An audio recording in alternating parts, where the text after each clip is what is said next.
Hi, this is Stacy from Gooseberry Bridge Farm, and my dogs are all barking today. And this is your garden pep talk.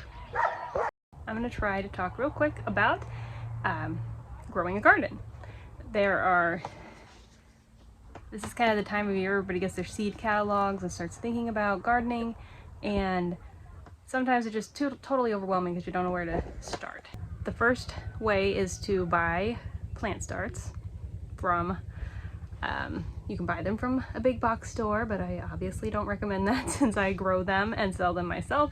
I would recommend buying them from a local farm or your farmer's market or a local plant nursery.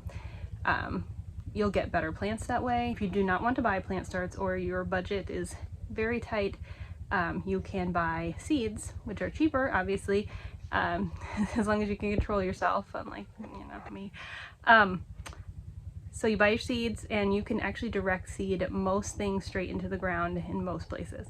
There are some plants that need a little more help than that and a longer growing season, like tomatoes and peppers primarily, and some herbs that really need more time than you can usually get by just putting the seeds in the ground. But melon, squash, cucumbers, pumpkins, carrots, peas, beans, there's so many things that do really well direct seeded into the ground. And lots of those things don't do well transplanted, so that's important to remember. So we've got plant starts, direct seeding. You can do a combination of the two and just buy your tomatoes and peppers and maybe your herbs. That works especially well if you have like a shorter growing season. The third way is to start your seeds indoors or in a greenhouse. It's like maybe 3 and 3.5. So start your seeds yourself and then transplant them out. So direct seeding, buying transplants, creating your own transplants. Those are the 3 ways. So the first step in gardening is to figure out how you're going to do that. The easiest way, in my opinion, is to do a combination of buying starts and planting seeds. Then you figure out the dirt. So I'm going to take you outside here and look at a couple of these are flower beds, but they could be used for vegetables also. So there's a few different, ways I do this out here. These are all no-till garden beds.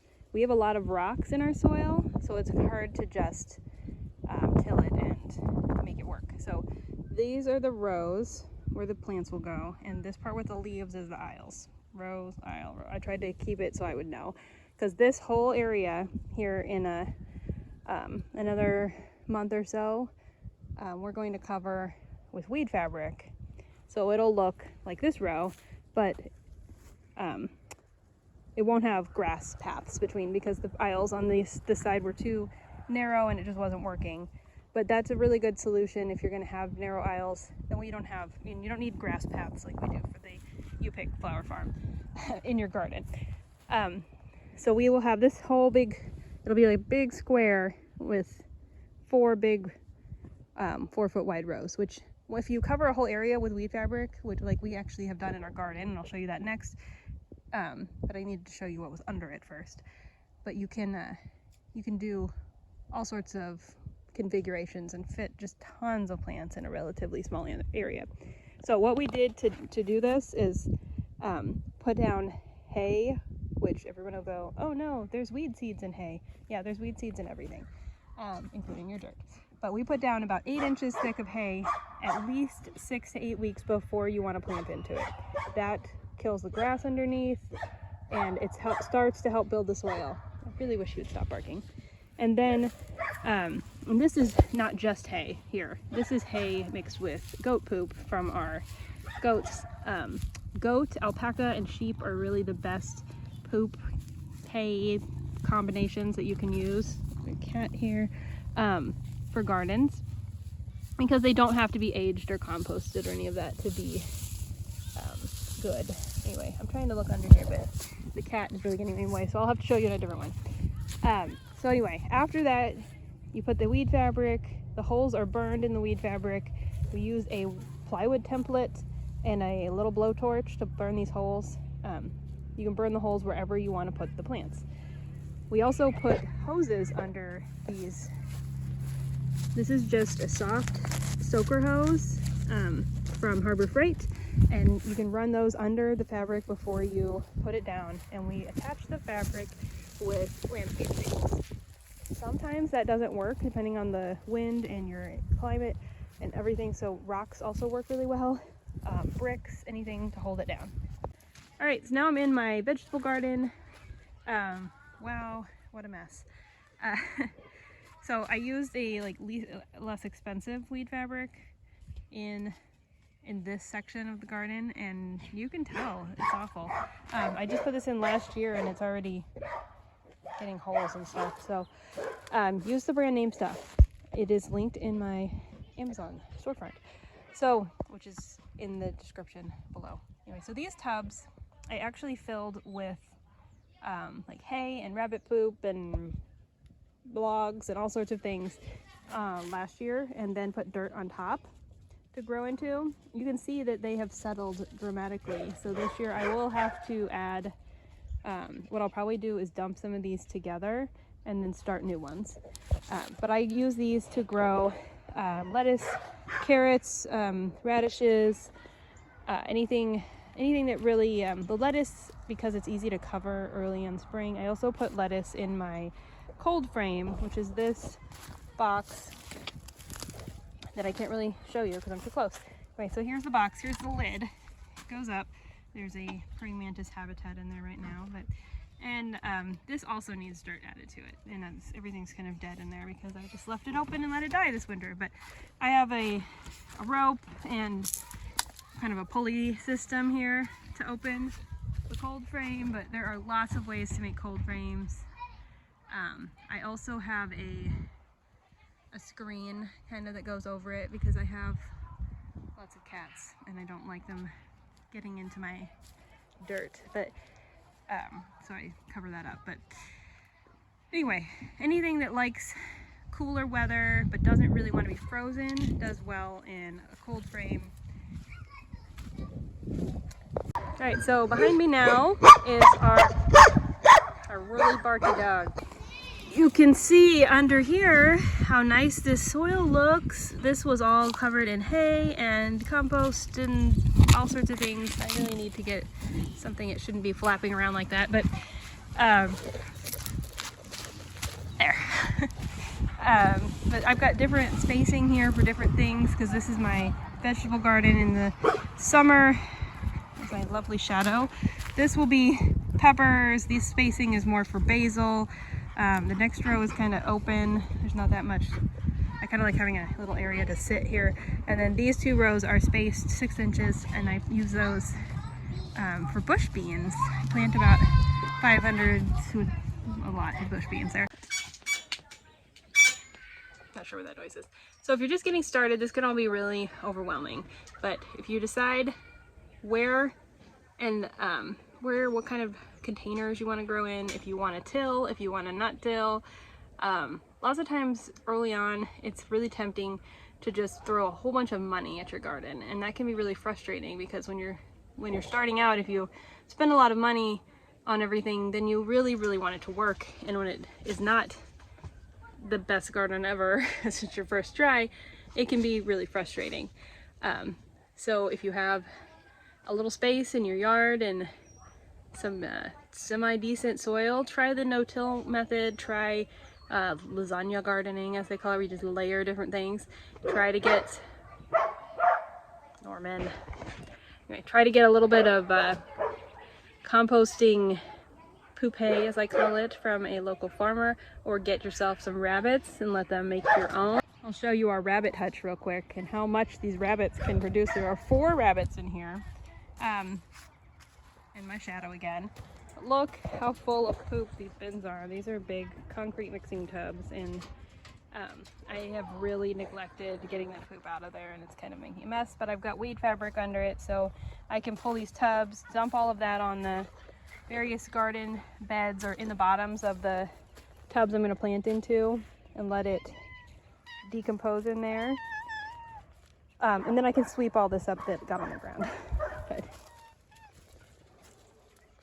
Rabbits are fun. This is Marshmallow. These are all our breeding mama rabbits. There's Marshmallows and Angora, and then we have Blackberry in there, and Norman just won't stop barking. If you ever wonder why we don't have more videos, it's because Norman.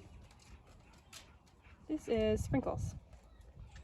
I have another video on how we use rabbit poop and why, and rabbit versus goats and all of that. I will link that somewhere in here, probably at the end. I think that video shows how we had the rabbits clear the field and whatnot, but we've also used the rabbits to make just small beds.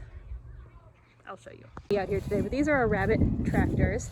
So we have, see, like, these are our babies from the fall. There's a bunch of rabbits in that one, but there's only one in that one and one over there. But you can see these spots here where the rabbits were. They were only here for a day or so. That's where their water bowl was, so it stayed green. But they ate all the rest of that grass.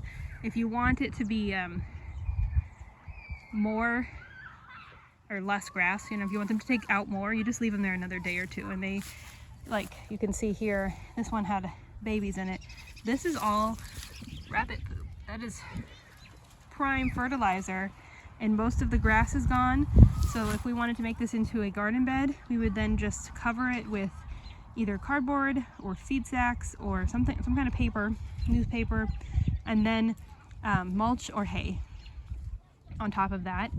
And then when spring comes around, March, April, May, I mean, it's the end of January now. So if I wanted to do this for a March bed, it would be a little bit soon, but if I was doing it for a April or May bed, it would be fine. Anyway, just cover it up, let the grass die. The rabbit poop gives you a head start on the fertilizer. Watch our other video about rabbit poop fertilizer. Here's a baby bunny.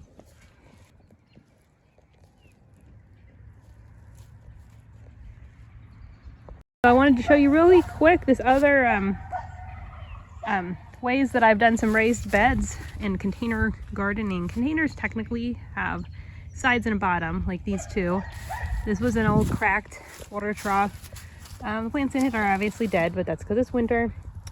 But it was filled with compostable garbage, like newspaper, cardboard, logs, and all that sort of stuff, and then dirt and stuff on top, and it has done really well.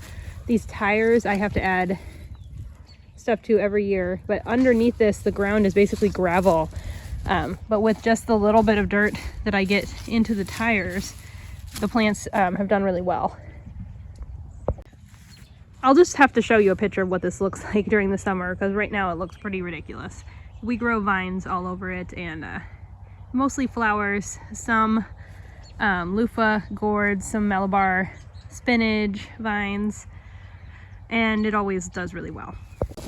Here's some more of our beds, our no-till. These were all created by putting 8-inch thick hay down year one. This is going into year 3. This year we actually put chicken house bedding and manure on them.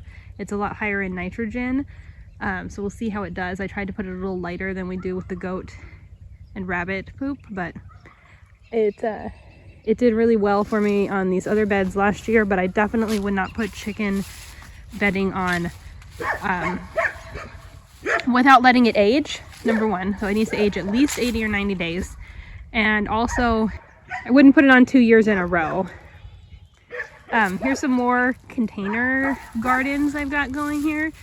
These are obviously all dead right now. This is a perennial alyssum. It looks like it's actually surviving the winter.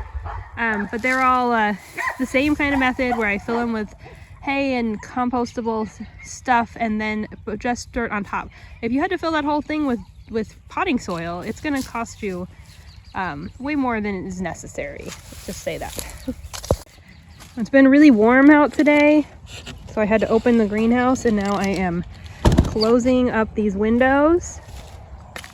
It's going to get down in the upper 20s tonight. I will probably just leave I have a heater with a thermostat that I will show you here in a second. I'll just leave that on. Oh, look at all my junk here. Gotta get this cleaned up. But I will not be turning on any other heat. The heater with the thermostat only comes on if it happens to get colder than what they forecast. Because if it was for sure going to be 27, I would just leave it alone. These seedlings can all handle that. For those who are curious, this is my greenhouse thermostat. I've actually got it set to where it'll come on at 34 right now, so I'm going to change that. It says it's cooling. It's lying.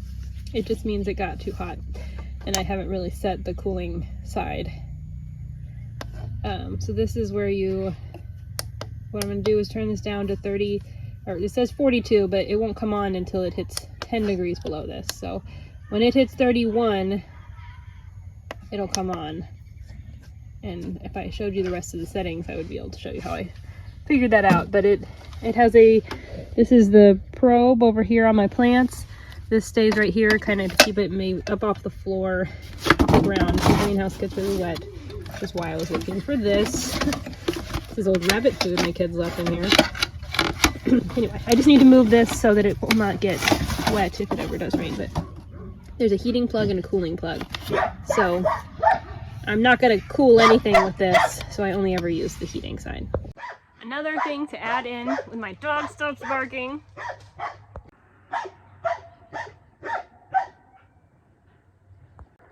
Every time I think he's going to stop, he starts barking again. Okay, I'm hiding behind the greenhouse. He shut up for just a second. He must be able to hear me. Anyway, I'll just have to talk over the dog if he keeps barking. One more thing I wanted to mention is if you are into flower farming instead of vegetable gardening, starting from seed is pretty much the way to go. You can direct seed, you can start your own in trays or soil blocks, and most flowers are very easy to start from seed. Zinnias and sunflowers specifically are exceptionally easy to direct seed. Those are the two off the top of my head. I'm sure there are more. There are lots more actually. But if you just want to add some flowers to your vegetable garden, I highly recommend throwing in some branching sunflowers and some zinnias. They will attract all sorts of pollinators, and they're pretty. So for those of you who watched my last greenhouse video, you can see today was moving day. I'm looking through the screen here, but you can see how much space there is in there. It's like a whole nother greenhouse. The shelves are gone, the dirt's gone, and it's all over here. So I'll show you that real quick, and then I really am done for today. All right, you can see me over there on the side of the shed. It's kind of creepy looking, but this is a portable shed from Harbor Freight. It's the 10 by 17 size. I had intended to get a 10 by 10, but there was a miscommunication with Mr. Gooseberry Bridge, and I got a 10 by 17. It is massive.